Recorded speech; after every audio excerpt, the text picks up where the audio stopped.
Hello and welcome everyone to the latest MEED webinar. This month we're looking at the rail and metro projects market in the Middle East and North Africa region. My name is Edward James. I'm the head of content and research at MEED, and I'll be giving you a presentation on this subject over the next 20 to 30 minutes or so. After the end of this presentation, we will go straight on to a Q&A session where you have the opportunity to ask me questions about either what you've heard in the presentation, webinar itself, or if you have any other questions about the MENA rail metro projects market, you also have an opportunity to do that then as well. There is a Q&A chat box in the menu of your Zoom software, and you'll be able to enter your questions there. Now, another note to take note of is the fact that this presentation is being recorded, so you'll have an opportunity to watch this video again in your own time. We'll send you a link to that once we've edited it, probably later this week. We're also going to be sending you this presentation itself in PDF format. If you registered for this event with your email address, then you should be receiving the PDF copy of this over the next 10 minutes or so, or certainly during the course of this presentation. You then obviously can look at the presentation and the data in it in your own time, share with your colleagues, and so on, so forth. So please don't forget to submit your questions in the Q&A chat box, and I'll get over, look at them when this webinar is over, and I will answer them during the Q&A session.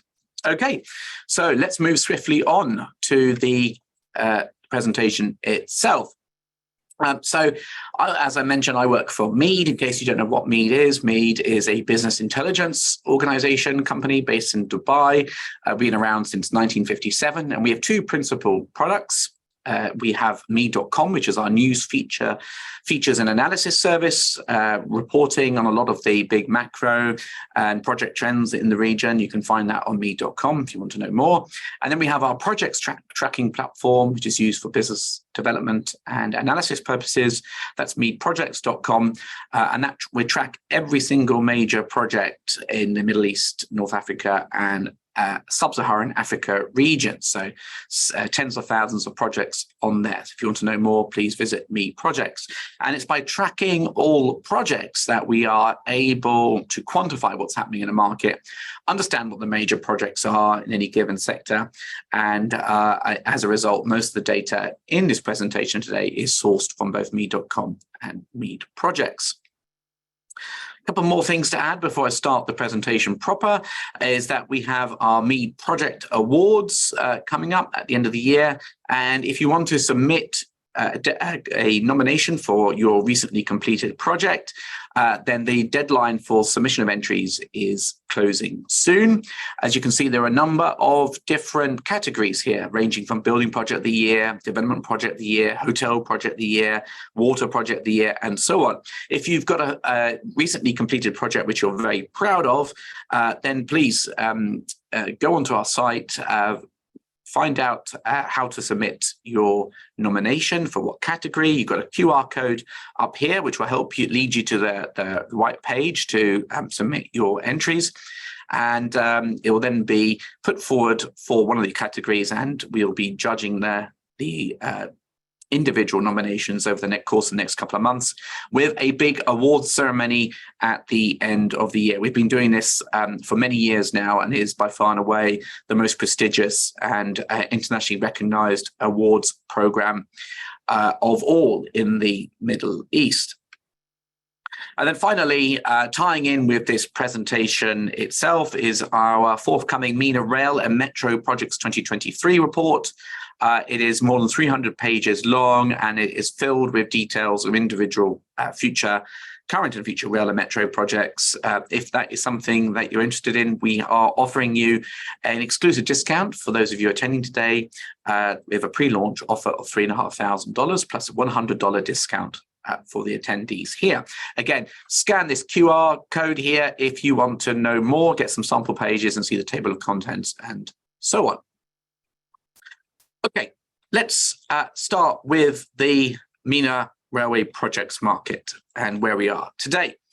So I think it's important to bear in mind before we start off looking at it in more detail, is that actually the railway network or the railway projects in the Middle East it goes back more than a century and a half. The first major railway line in the region opened in 1852. That was between Cairo and Alexandria in Egypt, of course. And you can see here on the right-hand side a picture of the Alexandria Mess Station, which was finished in 1852. And of course, the Middle East was also very famous for the Hejaz Railway between Damascus and Medina, which was, of course, made famous by Lawrence of Arabia. And that opened in 1908. And in fact, you can still see some of the historical stations, although the railway is not operational any longer, you can still see some of the stations in Jordan, Syria, and Saudi Arabia as well. So there is a long history of railways in the Middle East. However, when it comes to the operational lengths of railways, the region is fairly underserved compared with other parts of the world. In fact, in three GCC states and two others outside of the GCC, you can see that there's next to no operational railways at all.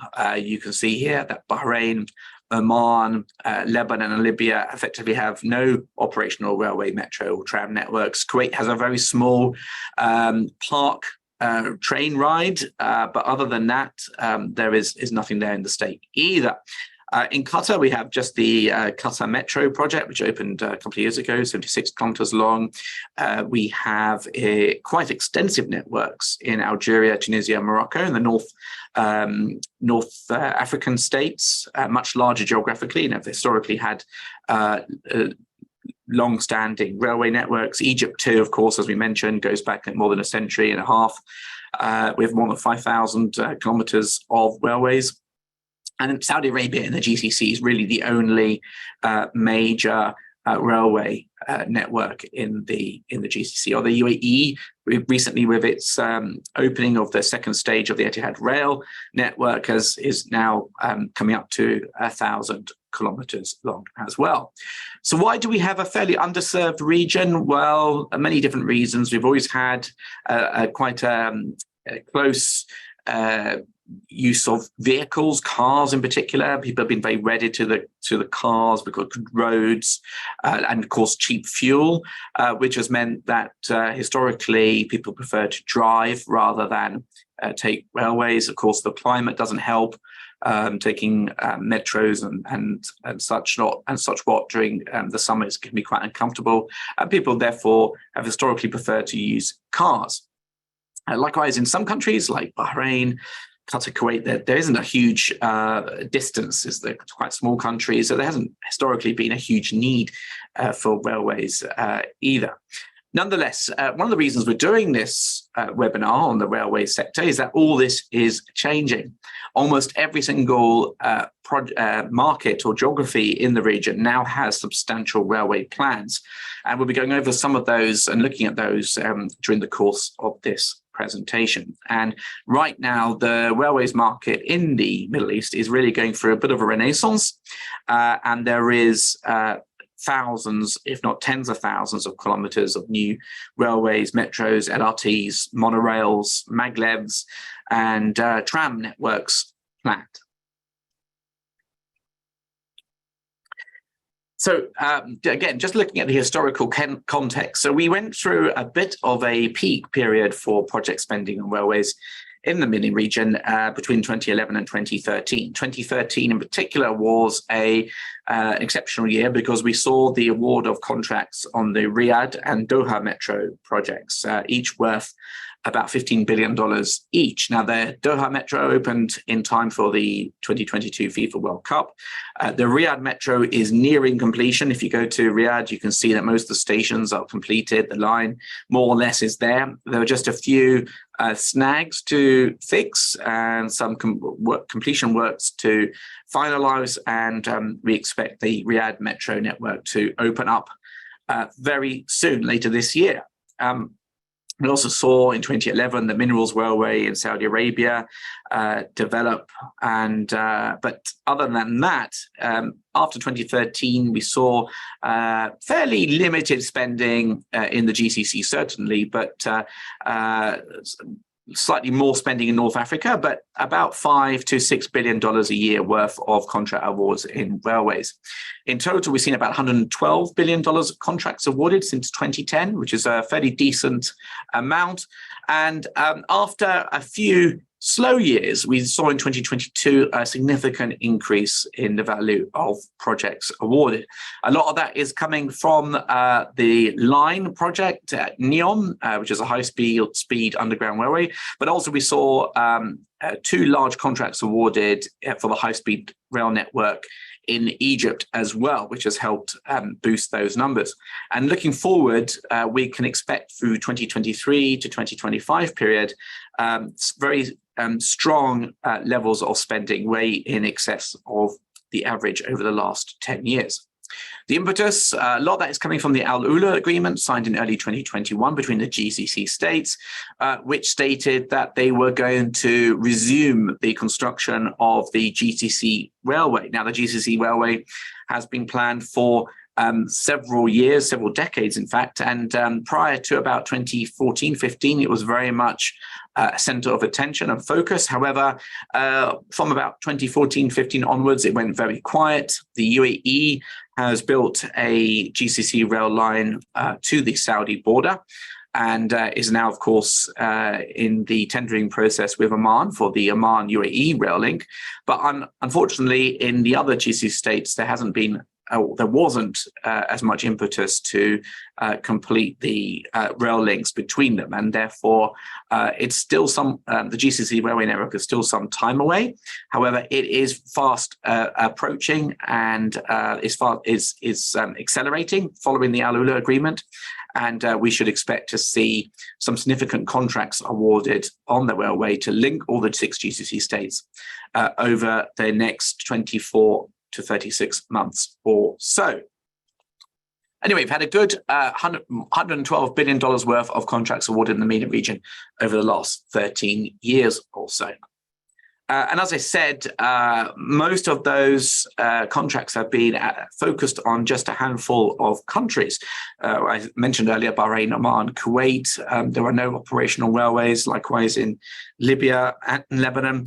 And indeed, contract awards or new projects have really been focused on just these 6 countries over the last few years. Saudi Arabia being the largest, thanks to the Haramain high-speed railway between Mecca, Jeddah, Rabigh and Medina, as well as the Northern Minerals Railway linking the bauxite and phosphate mines in the north of the kingdom to Ras Al Khair, as well as a passenger spur line to Riyadh, of course, the Riyadh Metro.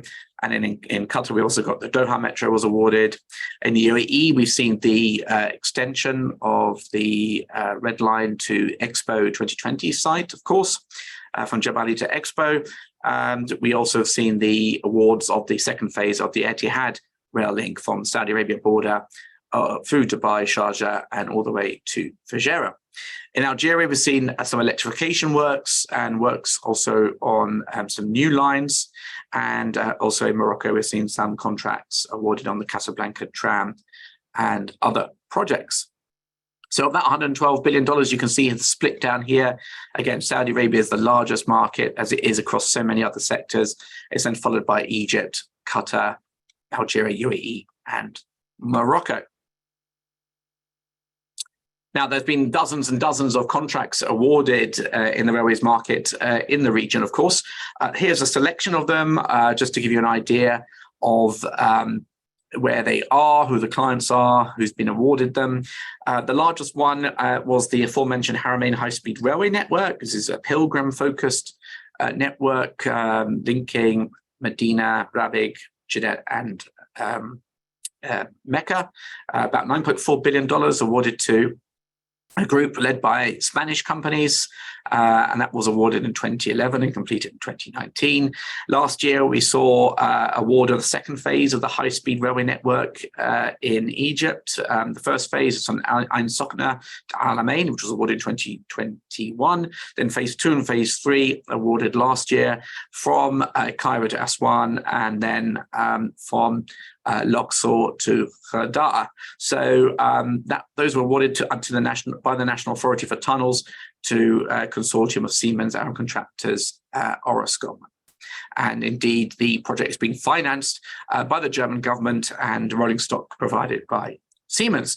As I mentioned a few years ago, in time for the Expo, we saw the Red Line extension, Route 2020, awarded. That was awarded to Alstom, Gullamak of Turkey, and Acciona of Spain by the RTA. That was about $2.8 billion. And then more recently, in the last couple of years, we've seen the Drill and Blast tunnels awarded at NEOM for the tunneling under the Central Mountains as part of the Spine high-speed railway. So we saw Samsung, Araki Rodon, Hyundai, China State, FCC of Spain, and Shibah Jazeera awarded the major contracts on that. We've also seen in recent years the Qatar Metro, of course, project awarded. The Red Line North was one of the largest tunnels contracts there. And we've seen ongoing work funded by Japan and JICA for the Cairo Metro line, line 4 being the most recent. Of course, there is also contracts in recent years awarded to build phase 2, the monorail in Cairo, and the light rail transit system in 10th of Ramadan City. So a lot of very large contracts, rolling stock deals, signaling and systems work, tunneling work awarded in recent years in the region. This is just a few of them. In terms of the largest contractors by value of work awarded since 2010 in the region, you can see here that it's a lot of the work is undertaken in joint venture between international companies and regional local firms. So we've got the likes of Siemens and Alstom, obviously major transport rolling stock manufacturers and providers, systems integrators, and so on, have been very active in the region. We've got civil contractors like Orascom, aero contractors, FCC, helping to build the tunneling and track works. Likewise, Al Mabani, Bechtel, which led one of the consortiums on the Riyadh Metro. We Build, which is doing the tunneling works at NEOM, and so on. But there's a good combination of both local and regional firms on the railway projects in the region. Just a reminder to put your questions into the Q&A box for me to answer them. Once we get to the end of this presentation, I'll do a Q&A. Also, this webinar is being recorded, so you will have an opportunity to watch it in your own time. We'll send you the link to that later. And also, you should also be receiving a copy of this presentation as I speak. You should be getting this a PDF version of the deck in your inbox. Right, so that was the historical context for projects spending in this sector in the MENA region over the last few years. Now, what about the future market? So we've seen $112 billion worth of contracts awarded since 2010. When looking forward now, we can see we have knowledge of and visibility of $167 billion of planned and unawarded rail and metro projects in the MENA region, of which about $35 billion is actually in the market right now, either in tender, out to bid, or bids being evaluated, or in pre-qualification, and then a further $60 billion in the design stage. So a lot of activity currently, and as you can see, this value of $167 billion is about 30–40% up on the previous decade's numbers. So we are seeing growth in the railway projects market in the region. We are seeing a bit of resurgence, a bit of renaissance in the market. And it's therefore a very attractive and fast-growing sector for many companies, and is being looked on again with a lot of curiosity, and companies looking at it with a lot more appetite as the market grows. Now, in terms of breaking down this $167 billion figure, here we have the breakdown. Now, we saw historically that there were five or six major markets in terms of historical contract awards: Saudi Arabia, Egypt, UAE, Qatar, Algeria, and Morocco. And these markets are still some of the largest future markets. Saudi Arabia, of course, is the largest one with more than $35 billion of contracts in the pipeline. But we can also see for the first time that very significant project activity coming up in in Iraq, in Kuwait, in Bahrain for the first time, Tunisia, Jordan, and Oman. So very significant pipeline of projects and across many different markets as well. And of course, this is split across not just overland rail, but in metros, in monorails, in maglevs, and various other technologies as well. So what are some of those big future projects? I've just given you here a taster of selection of what those are. The first one, probably the largest, is the third phase of the Etihad Rail, the high-speed passenger link between Dubai and Abu Dhabi, currently going through feasibility stage with MENA of Spain doing that study. It's likely to involve two central stations in the heart of Dubai and Abu Dhabi, a lot of underground tunneling works to reach them, and then a very fast, high-speed overland line between the two cities. Very ambitious and going to be very costly, but will be a significant project and a significant change to the dynamics of the UAE if or when it's approved. And that's something to look forward to. We've also got Line 6 at Cairo Metro, 35 kilometers of track, 26 stations. That is currently under evaluation, as is the Spine Railway Network we mentioned. We've got the drill and blast tunnels already awarded. We've got Connector South awarded, but we've also got in bid the Delta Junction depots. We've got the cut and cover tunneling elements of that, and I'll look into that in a little bit more detail later on. In Algeria, we've got a very ambitious national railway plan covering multiple corridors to either upgrade or build new railway lines. Long distance, we've got a 680-kilometer line from Oran to the Algerian border with Mali, 220 kilometers an hour. We've got the link of Arzu port to Bashar and Tindouf to Gara Jabelit, more than 1,600 kilometers. We've got the Al-Mania to Mali border corridor as well, and so on. There's actually quite a few more that I haven't listed here, but it's a very extensive program. PQ for that started last year, and we should start to expect to see tenders for those different corridors to come out to bid through the course of this year and next.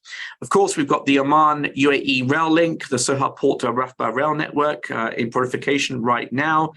3 major packages, and I'll go on to talk about that in a bit more detail in a second. We've got the huge spine rolling stock and signaling system contract. Bids are out for that and due to be submitted in October to supply the rolling stock and signaling, of course. That's also underway right now.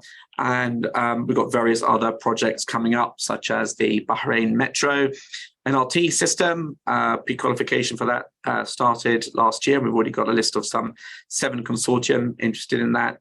We've got the Kuwait GCC link section also out to bid for the study contract or design contract. Qatar has announced plans for freight and long distance rail lines for the 2026 to 2030 period coming out. And of course, we're waiting for the extension of the green and red lines of Dubai Metro, which may come out later this year.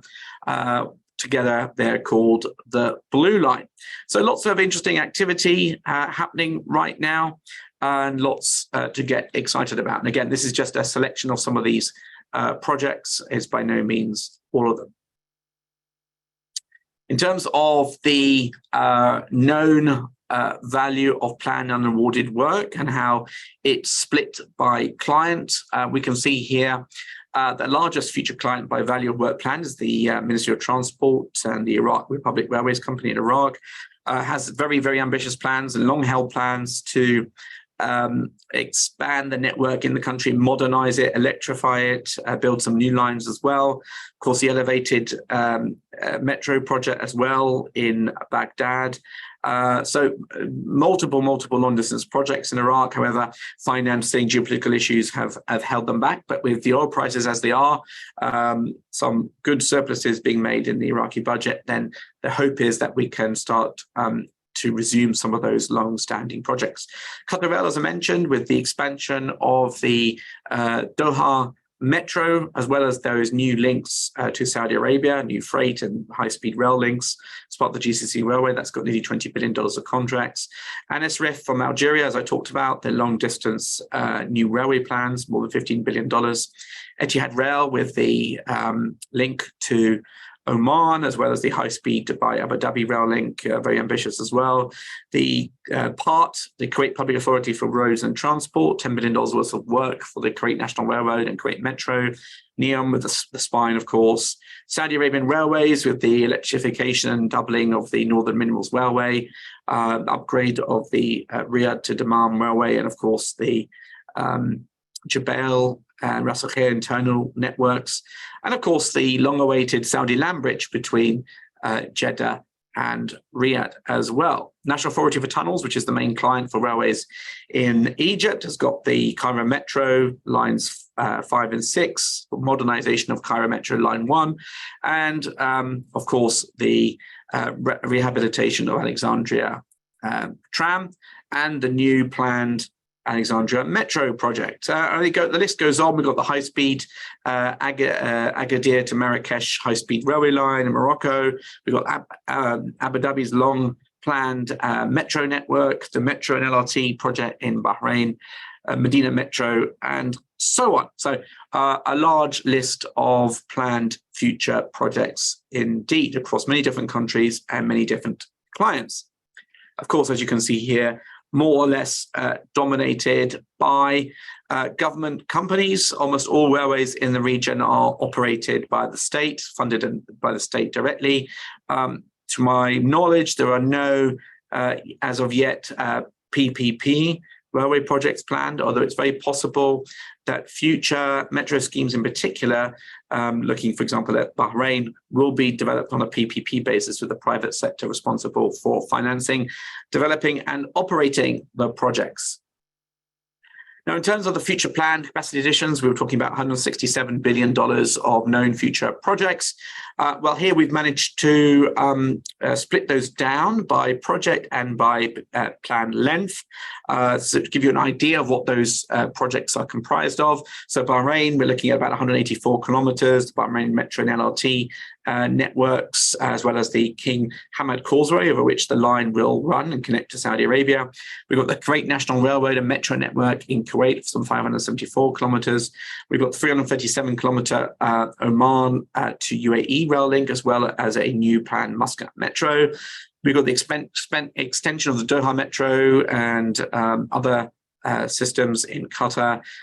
Saudi Arabia, huge plan for expanding the Riyadh Metro, the Q Express, which the design tender for which is expected to be issued imminently between Qiddiya and the airport in Riyadh. We've got the land bridge, NEOM's the line. We've got a new potentially high-speed maglev train link between Riyadh and Kuwait and Riyadh and Doha. We've got, and various other projects in UAE. We've got the high-speed railway link between Dubai and Abu Dhabi. We've got the cable car in Hatta. We've got the blue line, which is the red line and green line metro extensions in Dubai, the Abu Dhabi Metro, and so on. We've also got of course, the passenger rail links between the existing phase 2 of Etihad Rail and Expo City and Mohammed bin Zayed stations, which are 2 new rail stations to be built as part of the Etihad phase 2. The contracts are awarded to MPC a couple of weeks ago, and those 30-kilometer rail links are going to start construction very soon. Talked about Iraq, some very large projects planned there. In Egypt, we are, of course, going to continue looking at the high-speed railway network, extensions maybe to Mersa Matruh, to Siwa, to Aswan, continuing upgrading and restructuring of the Egyptian existing railway network. we've got the, as I said, line 4, 5, and 6 of Cairo Metro, modernization of line 1, and of course the Alexandria Metro and Alexandria Tram rehabilitation projects funded by the EU. In Algeria, I mentioned the multiple corridors projects, which will add an extra 17,000 kilometers of railway line, as well as the extension of the Algeria's metro and various other projects. In Tunisia, we've got Sfax metros, 175 kilometers of additional track as part of the rapid rail network as well. In Morocco, as I mentioned, we've got the Agadir to Marrakesh high-speed railway link. We've got undersea railway link with Spain. We've got Casablanca tram extension and so on. So a lot of exciting projects coming up over the next few years. So let's take a look at a few of them, just to give you an idea of what's going on in more detail. And this is the kind of detail that we will be showing in, which you can find in the report that we are producing. And again, I'll send you some more details about that in a second. All right, so perhaps one of the most exciting projects right now is the Oman Rail Etihad Railway link from Soha Port to Al Wathba in Abu Dhabi. This comprises of 3 main packages. That's the UAE Civil Package A, which is Soha Port to Al Wathba, Oman Civil Package B, which is Soha Port to Al Wathba as well. And then, sorry, it's split between packages A, B, and C, all of which are currently in pre-qualification. And indeed, you can find the different packages here too. So you can see package or segment. One of the segments is from Soha Port to a Soha passenger station all the way to Al Ain, the orange one. We then have a spur link to Dank Quarries. And then we have Al Ain passenger alignment here in red, all the way to Al Wathba. And here you can see the scopes of the different packages. So we have the package A scope here. We then have package C scope, and then package B scope. So it includes some freight facilities, 70 kilometers, for example. Here in package C, we've got another 70 kilometers. And in package A, we've got 120 kilometers. So you can see how that all works out. So that was issued for pre-qualification for the design and build to different consortium earlier this year in March, and pre-qualification is being finalized. Once the different JVs have been pre-qualified, then we will start to expect to see the tender issued shortly after. Okay, so that's one of the most exciting ones. We should expect to see, if the tenders are issued soon, we would expect to see the tenders issued or contract awards as early as H1 2020-24. And this will, of course, be the first railway connection between 2 countries in the GCC, and will allow freight to arrive at Soha Port and be transported directly through into the UAE, where it would join the phase 2 of the Etihad Rail and connect with Jebel Ali and Kizad ports and other cities around the UAE. And of course, vice versa, traffic can also come in from Jebel Ali and Kizad and go through to Soha Port. Now, of course, it will allow passenger movement between those cities as well. So a very exciting project. Another exciting project currently out in the market is the Kuwait National Railroad first phase. So this has been a long-planned project, originally planned as part of a metro project for Kuwait City as well, to be implemented on a PPP basis. And it would be stretching or connecting with the GCC railway here at the border in the divided zone, and then go up all the way to Bubiyan Port, and then all the way into Iraq. However, at the moment, the focus is on the first phase, which will be connecting the capital with the Saudi section of the GCC railway. And tender for the design of this first phase was issued in January. Bids are due to be submitted for that in July. And we can see here a bit more details. You can see here that it will connect with a passenger station near the airport in Kuwait, and then it's split over 3 segments running along to the Saudi border. As I said, the tender for this design was issued in January, with bids for the design contract expected to be submitted. I think it's 11th of July is the latest bid deadline for that. So we're going to see confirmation of the route alignment and the locations of the depots and stations to be confirmed shortly during the second half of the year. So, and then another very exciting project, and of course that's just the first phase. It's likely that phase 1 will be split into 2 main civil works packages, package 1 and 2, from 0 to 60 and from 61 to 111 kilometers. And then, of course, there will also be the rolling stock package. So the part of the design work, which will be awarded once bids have been submitted in July, and we should expect to see that being fully designed and the tenders prepared for those elements. And then hopefully a tender issued next year for the design build elements and the rolling stock contracts, and then that will hopefully be awarded later next year or early 2025. Later phases of the Cairo, of the Egypt network include the link up to Bubiyan, the link up to the Iraq border, and then secondary lines to different ports and refining facilities and so on. So that project is coming back to life. And as this comes back to life, we should also start to see development of the long-awaited Kuwait Metro as well. Now, another major project currently happening in the market and underway is the underground high-speed rail tunnel along the line. It's part of the spine infrastructure. It's a underground tunnel, 170 kilometers long, alongside the line project. And as you can see here, high-speed rail that will be able to connect you between both ends in 20 minutes. So there's a core component of the residential element of the line, allowing people to move from between modules of the line, and of course, eventually the international airport too. There is another connection to the Oxygen port called the Connector South, which the tunneling, or one of the contract for which was recently awarded to a JV of WeBuild and Sajco for about $1.5 billion just a couple of weeks ago.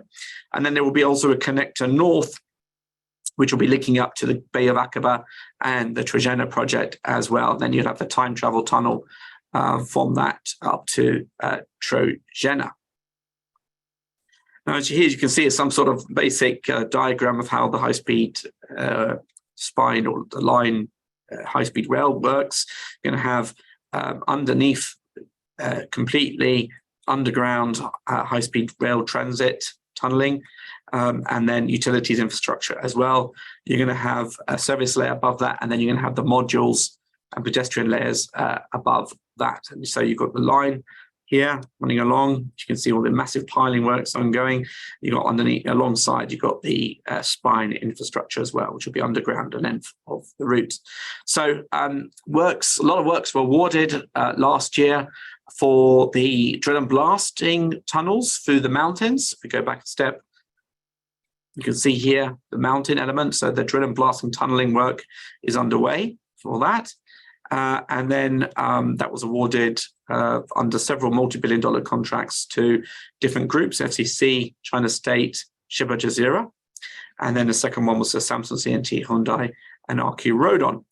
So that's underway right now, 28 kilometers of tunnels through the mountains. We also are seeing tenders out for the cut and cover tunnel elements, which will be along the sea level route where the land is flatter without the mountains. Although there's a lot of viaducts, culvert work as well. So we got several contracts out for those, including those which are involve in situ concrete installation and those which will involve pre-cut installation. So several contracts worth billions of dollars weighted on that. The tender for the actual signaling systems and the rolling stock has been issued as well by NEOM. Bids for that are due to be submitted in October, and that will certainly run into the billions of dollars as well. And then finally, as I mentioned, there was a $1.5 billion contract awarded just a couple of weeks ago to Italy's Wheel Build and Ship Al Jazeera for the Connector South network. The Connector South is a line coming off here at the Delta Junction, which will then link up the Oxagon port here with the line. So freight traffic and passenger traffic can move between the two. At the intersection of the Connector South and the line will be something called the Delta Junction, which is a separate package, which is also out in the market to be awarded. And then you'll also have the depots as well, which again is another massive contract for the siding and depot works for the whole high-speed network. And as I mentioned, we also have a Connector North, which is further off, which will be connecting the line with the north here for Trojana and the Bay of Aqaba. So that's just giving you a brief overview of the railway projects in the MENA region, some of the future values, the historical context, and what's coming up next. Very exciting time, a lot of very exciting work, and you can find more details about these railway projects, all the railway projects across the MENA region, and in our report. Again, there's a special discount for you. It's 315 pages plus. All of the railway projects going into great detail, how to procure, how to vet, how to register, some of the contact details of the key clients and so on. You can be finding this report. There is a discount for anyone interested in learning more and wanting to purchase it. Click on here, the QR code, to get more information about that. Right, now I'll take your questions. I can see already many questions. So when you look at when I look at them, and I will now try to answer them. Just as a reminder, please submit your questions into the Q&A box and I will try to answer them. Okay, so first question is, Egypt has a much larger existing network, according to the Egyptian National Railways network, ENR, when you include all tributaries. That is true. So if you include ENR for Egypt, if you include the double tracking or triple tracking of networks, then you do get something a little over 10,000 kilometers. However, if you're looking at total length on a single track basis, then you're looking at just over 5,000 kilometers of lines in the country. So we've only taken a single length of line rather than any doubling of track or even tripling of track. During the recent Middle East Rail Summit, it was indicated that Etihad rail freight services have started. Can you please elaborate more on this, and when can we rely on Etihad freight instead of road transportation for the Mirfa region? That is right. So Etihad rail has been built so far in two phases. The first phase, which was opened about 10 years ago, was a dedicated sulfur railway line between the Shah Sama gas field and Habshan on the coast that was transporting sulfur produced at the gas field all the way to the coast. Now, phase two is a link between Abu Dhabi border, Guwaifat, through all the way to Abu Dhabi and then to Dubai, and then from Dubai to Sharjah Ajman, and then through the mountains to Fujairah.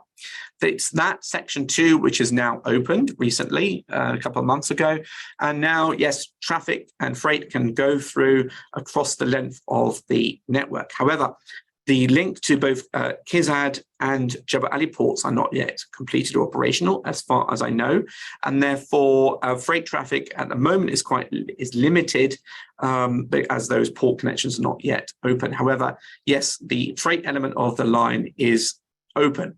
Of course, also Etihad Rail announced, I think last year, that it also plans to incorporate passenger services on this freight line. So it's originally a freight line. Now they're adapting it to add in passenger lines.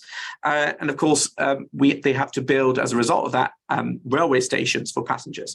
The first 2 dedicated railway stations will be in Mohammed bin Zayed City and in the Expo site. And as the existing railway line doesn't go through those 2 sites, there are 2 railway links being built, totaling about 30 kilometers from the freight line to Expo City Station and MBZ Station as well.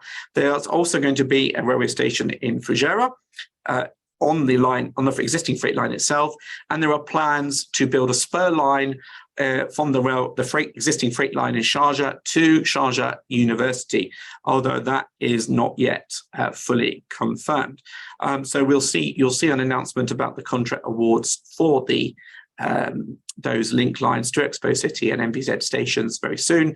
I believe the two contracts, or single contract, has been awarded to NPC. It's about 1.5 billion dirhams.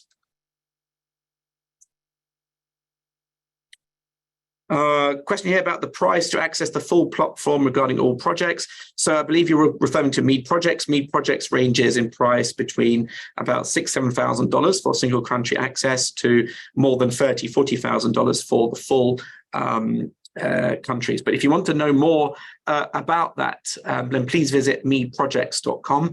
And you can get a demo and understanding of what our projects tracking service is about. But certainly every single project that you see today, we talked about, is tracked fully with bidders, consultant details, contact details, clients, budgets, scopes, timeframes, and so on. And you can find out more on meedprojects.com. So it's a very valuable service indeed.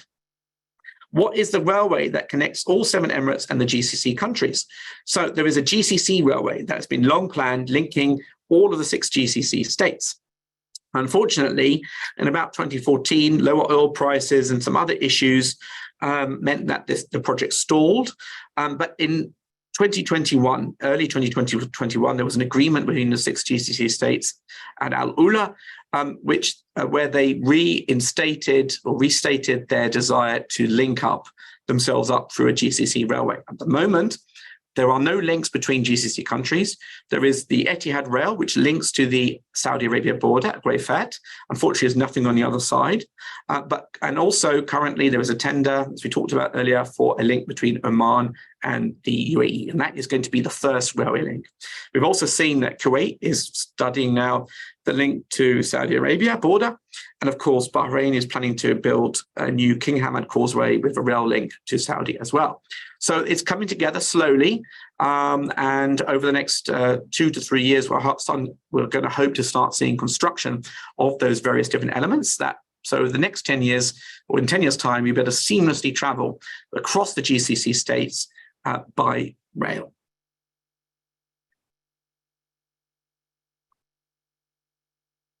What is a typical supply chain for sourcing spare parts and components once the project has been completed? So typically, the operators or the owners of the railway projects, and of course, at the moment, there aren't that many operational, will outsource the operations of the contracts to a third party who will then operate the network, metro line, or the land line for a period of years. So say, for example, a 5-year concession or even longer sometimes. And they will be responsible for the maintenance and operations. Sometimes the owner will be responsible for the procurement of key materials. However, in all cases, companies who want to register or pre-qualify or procure for such works should register with the entities concerned. So, for example, if you want to work with Etihad Rail, if you go to their procurement site or vendor channel on their website, you'll find details of how to procure for them. In Kuwait, as it's a public body, you will need to pre-qualify or register with the Kuwait Tender Board and be pre-qualified for the specific criteria or category for that rail work. In Saudi Arabia, the Saudi Arabian Railways is the main procurer of railway projects, and you will need to procure individually with them from their website. Likewise, of NEOM, you need to go through them and register with them separately as well. So the method of pre-qualifying does depend on the client, whether it's government, whether it's quasi-government, and then when you're registered with them, you'll be able to pre-qualify and be registered to receive tenders for supply of equipment, materials, operations or construction, and so on. Any update about other metro projects in other cities in Saudi Arabia? So there have been long-held plans to build metros in Jeddah, Mecca, Medina, and Dammam. Unfortunately, all of those projects have gone quiet. and it's not clear what's happening with those projects and whether they are going to proceed in their original form. As you can see, Riyadh Metro is still not operational. There have been multiple challenges about getting that ready and off the ground and completed.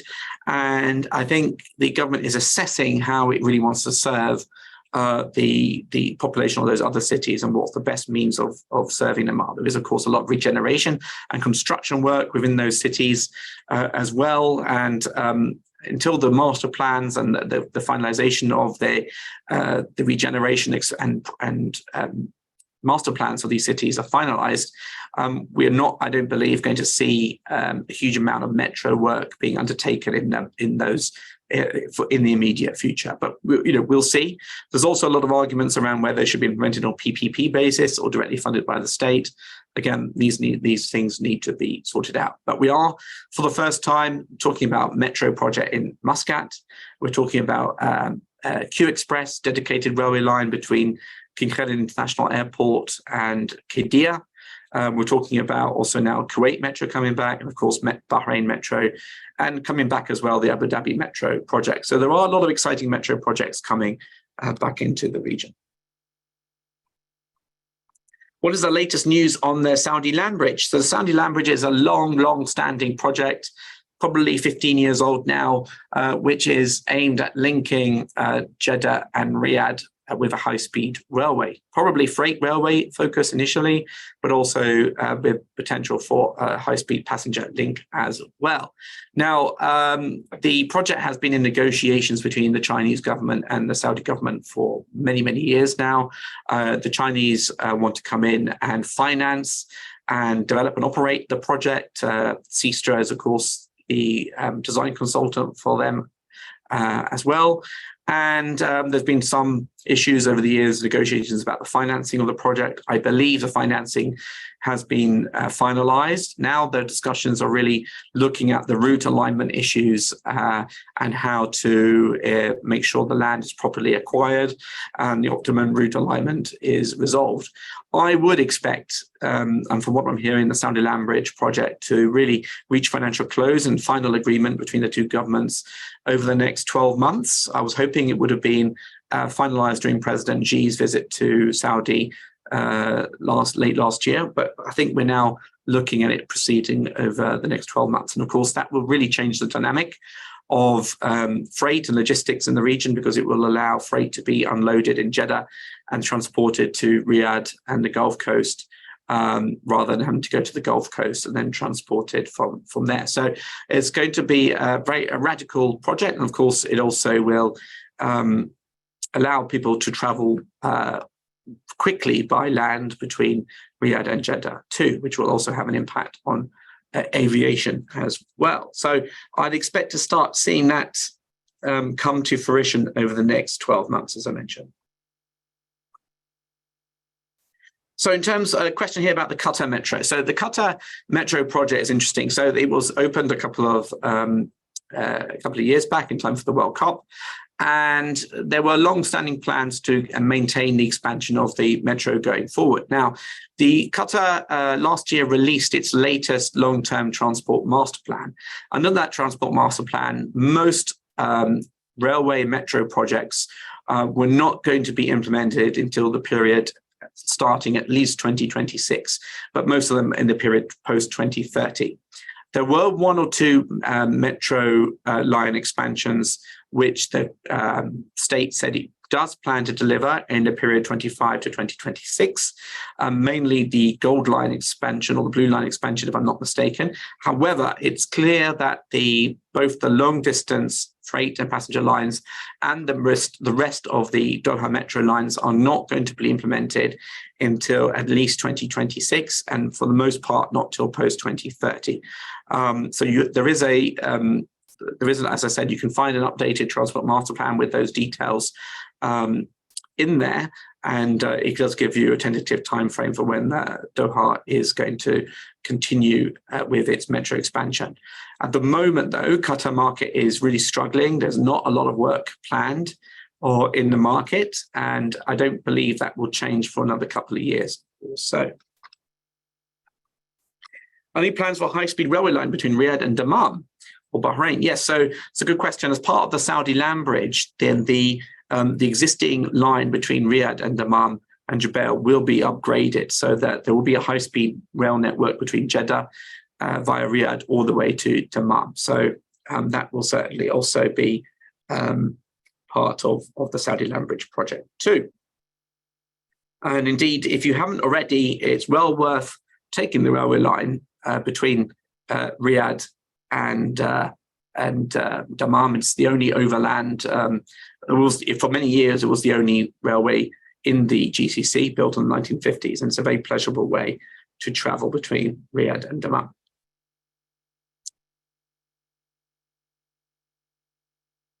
Okay, so there's a question here about battery storage systems to use unused energy from the railway networks to power battery storage systems. That's an interesting question, actually, not that I'm aware of. And I think it's important to bear in mind that most of the projects we've looked at or are operational for overland are actually diesel.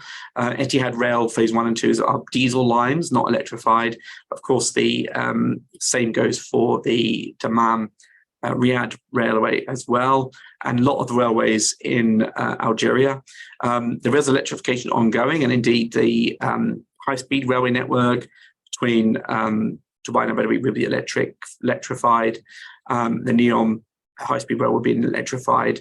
I don't know what the plans are for usage of battery systems on those, and but it's something that may well come about. Is the Abu Dhabi Metro on schedule? Depends what the schedule is. The Abu Dhabi Metro is something that's been talked about for many, many years and hasn't yet made a lot of progress. I believe, though, that if Etihad Rail does get approval for the Phase 3 high-speed rail between Abu Dhabi and Dubai, then it will make sense to have some sort of metro system linking up the station in Abu Dhabi. Likewise, the fact is that if you have a station at Mohammed bin Zayed in Mohammed bin Zayed in Abu Dhabi, then it would be useful to have also continuation of a metro network from that Etihad Rail Phase 2 into Abu Dhabi. So we'll see. But it's something that's coming back. There is a definite re-emphasis of railway and metro projects in the UAE, so we'll watch this space. Where are the trains manufactured? So as far as I am aware, most of the rolling stock that is used in the GCC certainly is manufactured overseas. So, for example, Siemens does most of the manufacturing for its trains for the high-speed railway in Egypt overseas. Likewise, Kinki Cario, which did the manufacture the carriages for the Dubai Metro, was also manufactured overseas. You're talking about manufacturing in Canada by Bombardier or in China by the Chinese, bringing those in. There isn't a lot of rolling stock manufacturing in the GCC. There is some assembling, as you might expect, with such large investments as part of the financing and contracting agreements. There's a lot of sort of assembly work and some of the supply chain work will be encouraged to be manufactured locally as well. And as the railway market picks up, then one would expect there to be more emphasis and more focus on building more regionally and building more locally. Of course, historically, there hasn't been enough domestic demand to justify that. But over time, you would expect this focus on localization to start seeing that bear fruit and more equipment being manufactured locally. Without any subsidy, do you think these railway projects are feasible? Well, as you know, as most of you know, globally, railway projects do generally require subsidies. There are very few examples of self-sustaining or self-financing railway metro projects globally. And it remains to be seen in many instances with these projects whether they will not require subsidies. But clearly, there is a commercial element to these. If you look at Etihad Rail, it's signing a lot of freight agreements with companies to try and get customers. And the ultimate objective will for many of these projects to be self-financing. However, realistically, and certainly in the initial stages, there is going to have to be a lot of government or operator support to maintain and keep them running. Will the networks be interconnected internationally? So yes, the GCC railway will obviously see the GCC states linked. But then, as we saw with the Egypt project, the idea will be to have the link continue on into Iraq, and then from Iraq into Turkey, and then into Europe.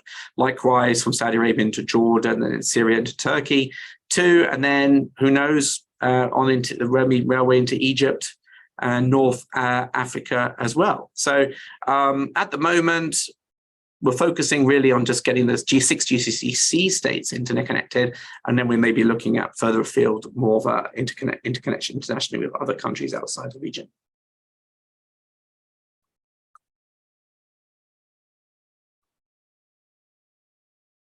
Okay, question here about customs and visa migrations and so on. That's a very good question, and one which there is no concrete answer for yet. So, of course, if you are doing cross-border railway travel, whether it's for freight or passengers, then there has to be customs clearances, there needs to be visa checks and so on. And it remains to be seen how those are incorporated, whether they are done at the point of boarding or loading, or whether they're done physically at the border themselves.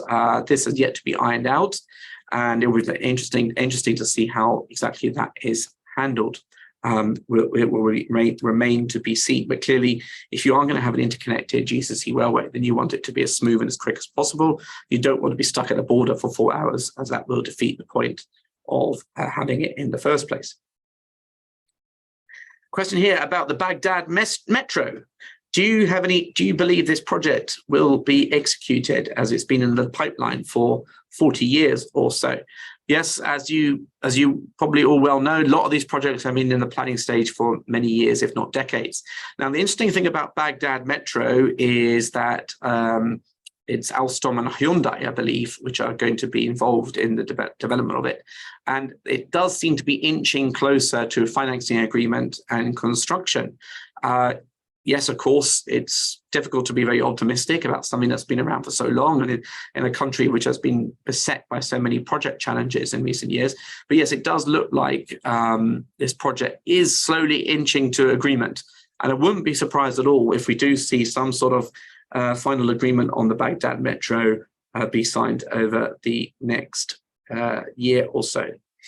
Kuwait has famously delayed its public transport projects for years. Is this time any different?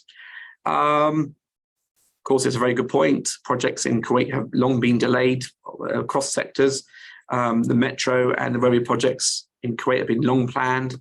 However, I think this time round, with the sort of Al-Ula agreement now in play, and a focus on linking up the GCC states, then there is a bigger political impetus than ever before. So we could well start seeing it happen.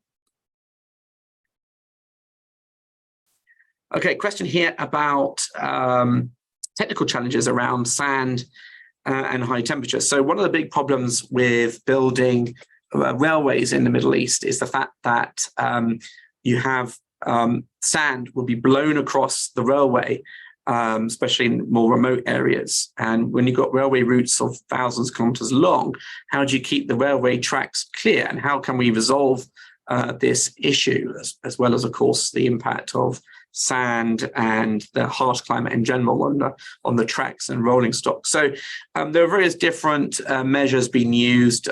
So you have sweeper trains which clear the tracks. You can elevate some sections of the railway so that they are above the drifting sand dunes. You can have various barriers along the route as well. But it is a clear key challenge is, of course, as well, building viaducts over wadis and various culverts and so on. But when you look at the Northern Minerals Railway project and East-West Railway project in Saudi Arabia, they seem to have overcome a lot of these challenges and do operate them without having some big challenges there. So it is a big challenge, but it is also something that can be overcome. Okay, question about Muscat Metro. So a contract was awarded, directly negotiated with a company last year for the feasibility study of Muscat Metro. Not much more is known other than that. So it remains to be seen. I think at the moment it's 50-50 whether Muscat Metro will actually happen. We'll wait and see, but there was certainly a feasibility study ongoing. Here's a question, and I thought I might get a question here about Hyperloop. Do you think there'll be Hyperloops proposed in the future? What's the difference between spine and Hyperloop? So Hyperloop is a very specific technology, ultra high speed, basically pressurized vacuum tunnelings where objects shoot through this pressurized tube. In my opinion, this is something that's been talked about a long time. I think the technical challenges are too substantial to overcome. The cost is enormous, and I just think it's a bit of a step too far for most projects in the region. I think instead we're looking at more conventional high-speed rail, of which the spine is really going to be that. In speeds of excess of 200 kilometers an hour. I don't really see Hyperloop getting much traction in the region. There's been a lot of talk, but as we can see from most of the projects in the pipeline, Hyperloop is not really coming into the conversation anymore. What we are seeing, though, is a bit more of a focus on maglev, funnily enough. So the feasibility study is ongoing for a high-speed network between Doha and Riyadh and Kuwait and Riyadh, and the preferred solution by the governments is a maglev. Again, very costly, but very high speed. Remains to be seen. I imagine, though, that instead of maglev, we'll see a conventional high-speed railway project instead. Have these projects already secured financing? Well, I mean, most of these projects are being funded directly by the government in most cases. So it's really a case of being funded directly by the state. And part of the reason really why we've seen a decline in spending is lower government revenues, but also understanding the full commercial impact of these projects, especially if they require subsidies. There's been challenges around their financing and whether they should be a priority or not.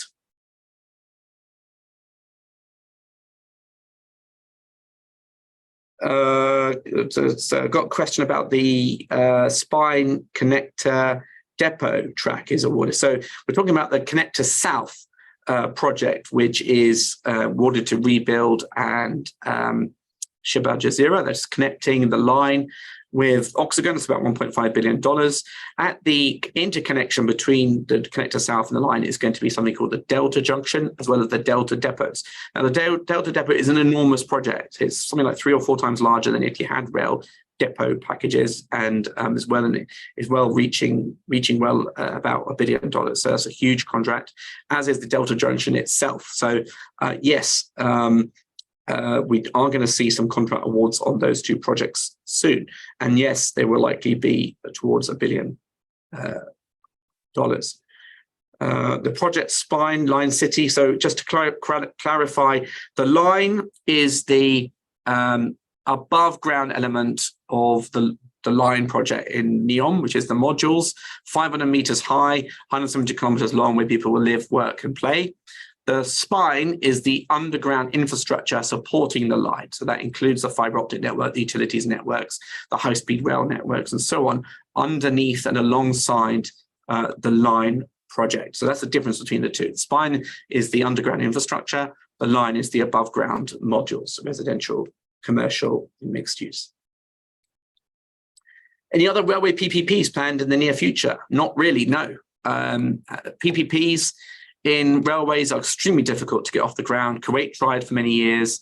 There were challenges and questions around demand, what potential demand is, and it's just really, really difficult to get investors on board because very expensive projects, very technically challenging, and difficult to understand the commercial viability. So even the Bahrain Metro may not eventually be PPP.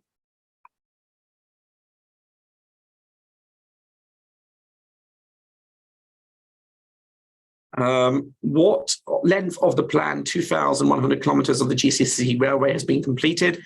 The only completed section of the GCC railway is the section in the UAE, Etihad Rail Phase 2, between Guerefat on the Saudi border to Fujairah. And what is now under bid is the section linking Abu Dhabi and Al Ain, and then Al Ain to Sohar in Oman. Other than that, there was no section of the GCC railway project completed or even under construction. So running out of time, and I've still got some 50 plus questions. I won't be able to answer all of them. I will just quickly answer one more question. Just, do you have any insights on the passenger service opening date for Etihad Rail? So for Etihad Rail, they've got to receive the passenger rolling stock.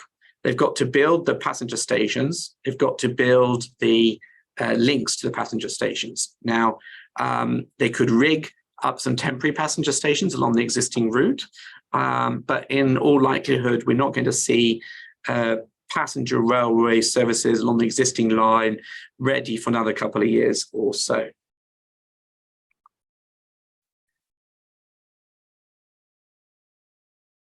Question here, we understand that the high-speed rail is not now going to be in the spine layer, but it's going to be on the surface.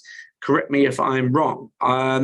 Well, you might well be right. However, my understanding is that it is still going to be underground.